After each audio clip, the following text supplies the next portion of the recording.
tics, thoughts, impulses. I manage to suppress them most of the time. What's going on, Ben? Wait, what the hell happened to him? I beat up some guys in a bar, and I got plastered. The world of Spider-Man is about to be reimagined in a way that feels both hauntingly familiar and radically new. Spider-Noir steps out of the animated shadows and into live action, carrying with it a stark tagline that instantly reframes everything we think we know about the character. With no power comes no responsibility. That single line flips the moral architecture that has defined Spider-Man for decades, and it signals that this series is not interested in repeating old lessons. Instead, it is diving headfirst into a darker, moodier, morally complex corner of the Marvel multiverse, and it's doing so with a face that audiences instantly recognize: Nicolas Cage. For years, the Spider-Noir character has lingered on the edges of mainstream attention, most notably through Nicolas Cage's voice performance in the animated film Spider-Man Into the Spider-Verse. That version of the character, stylized in stark black and white and steeped in 1930s pulp sensibilities, became a fan favorite almost instantly. Cage's exaggerated transatlantic delivery and hard-boiled detective tone turned what could have been a niche variation into one of the most memorable parts of the ensemble. Now, the leap to live action transforms that novelty into a fully realized series, giving Cage the opportunity to embody the trench coat, the fedora, and the haunted gaze in physical form. What makes Spider-Noir particularly intriguing is its commitment to aesthetic authenticity. The series arrives in authentic black and white as well as True-Hue full color, an unusual dual-format release that feels less like a marketing gimmick and more like a creative statement. Black and white cinematography has always been associated with moral ambiguity, shadow-heavy compositions, and a heightened sense of drama. It evokes classic film noir of the 1930s and 1940s, stories drenched in cigarette smoke, rain-slicked streets, and characters caught between corruption and survival. By offering the show in its monochrome form, the creators appear to be leaning fully into that lineage, positioning the series not merely as a superhero adaptation, but as a love letter to noir cinema itself. At the same time, the availability of a True-Hue full-color version suggests a modern accessibility. It opens the door for viewers who prefer contemporary visual palettes while preserving the narrative tone. The existence of both formats speaks to the dual identity of Spider-Noir. He is both an artifact of pulp-era storytelling and a product of today's superhero-dominated entertainment landscape. It's a clever way to honor the character's origins while broadening the audience reach. The tagline, "With no power comes no responsibility," is more than a reversal of a famous motto. It is a philosophical pivot. Traditionally, Spider-Man's story revolves around guilt, accountability, and the burden of ability. Here, the implication is different. In a noir setting, power often lies not in superhuman strength, but in information, influence, and survival instincts. The phrase suggests a protagonist who may not be defined primarily by extraordinary abilities, but by moral choices in a corrupt system. It hints at a world where institutions fail, justice is murky, and responsibility is not automatically bestowed upon those who suffer loss. Nicolas Cage's involvement adds another layer of fascination. Cage is an actor known for his fearless performances, oscillating between grounded intensity and operatic eccentricity. Over the years, he has cultivated a reputation for committing fully to unconventional roles, and that sensibility aligns perfectly with a character like Spider-Noir. There is a theatrical quality to noir storytelling, a heightened emotional register that blends cynicism with tragic romanticism. Cage's presence suggests that the series will not shy away from bold character choices.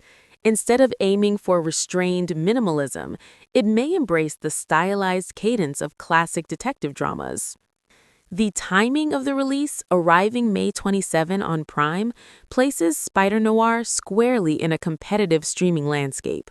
Superhero fatigue has become a common phrase in industry discussions, yet audiences continue to respond when a project distinguishes itself through tone and identity. This series appears to understand that differentiation is key. Rather than competing with brightly colored, CGI-heavy spectacles, it carves out its own niche, moody, intimate, character-driven, and visually distinctive. In an era saturated with interconnected universes and sprawling crossover events, a focused noir series centered on a single haunted protagonist could feel refreshingly contained. The concept of Spider-Noir itself originates from a reimagining of the Spider-Man mythos in a 1930s setting, where crime syndicates rule and the Great Depression looms over every decision. In that world, Peter Parker is not a high school science prodigy navigating teenage awkwardness. He is a hardened investigator confronting systemic corruption. The emphasis shifts from youthful coming-of-age struggles to existential survival. This tonal shift is crucial.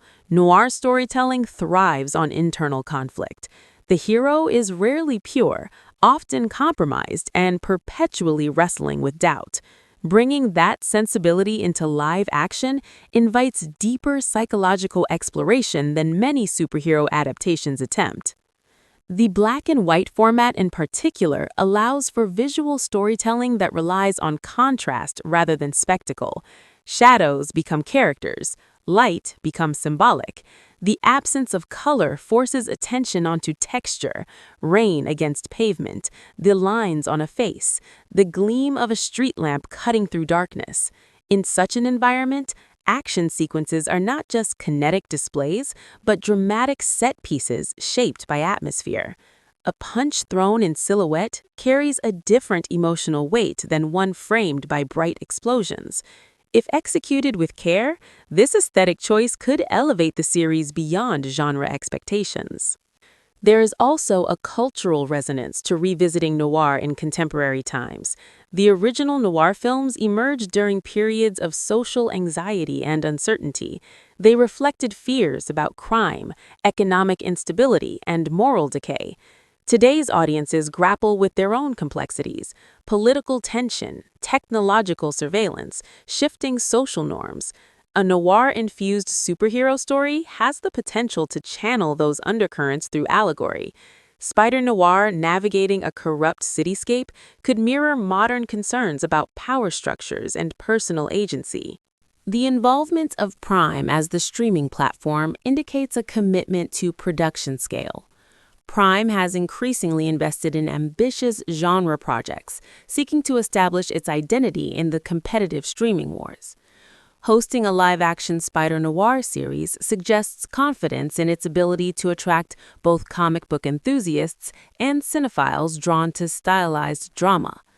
The platform's global reach also ensures that the series will not be confined to a niche audience. Instead, it has the opportunity to become an international conversation piece. What distinguishes Spider-Noir from other multiverse adaptations is its singularity of tone. While the broader Spider-Man franchise often celebrates youthful optimism and colorful heroism, this version leans into melancholy. The trench coat replaces the bright suit. The fedora replaces the youthful hairline.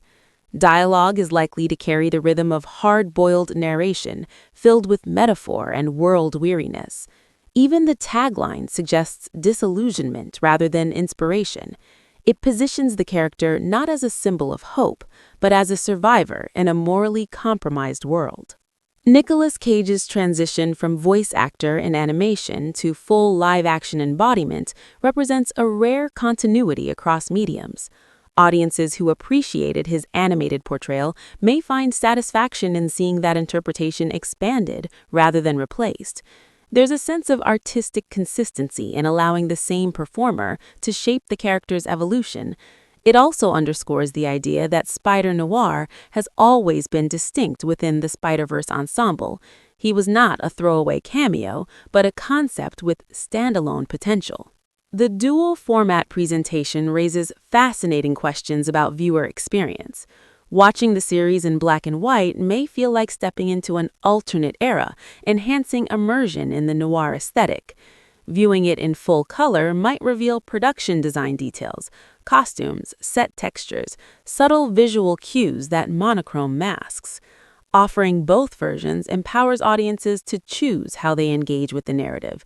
It is a bold experiment in format flexibility, reminiscent of how some classic films are revisited in restored color or special editions, yet here, the choice is built into the initial release.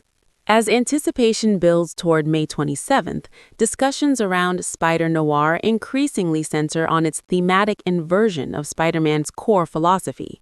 The famous maxim about power and responsibility has long been the franchise's moral compass. By reversing it, the series invites viewers to question what responsibility means in a world where traditional power structures dominate. It suggests that sometimes responsibility is imposed not by ability, but by circumstance. In noir storytelling, characters often find themselves trapped in situations they did not create, forced to act, not because they are powerful, but because they are unwilling to surrender their conscience. This live-action iteration has the potential to redefine how superhero properties can be adapted for streaming.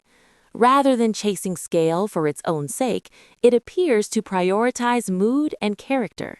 It leans into a specific cinematic heritage, drawing from the language of classic detective dramas while embedding it within a comic book framework.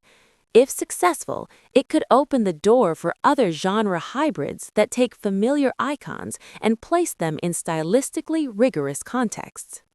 Ultimately, Spider-Noir feels like a calculated risk designed to stand apart from the crowded superhero marketplace.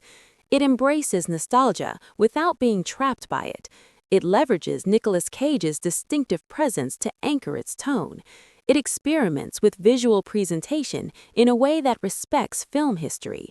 And it arrives on Prime at a time when audiences are eager for fresh takes rather than formula repetition.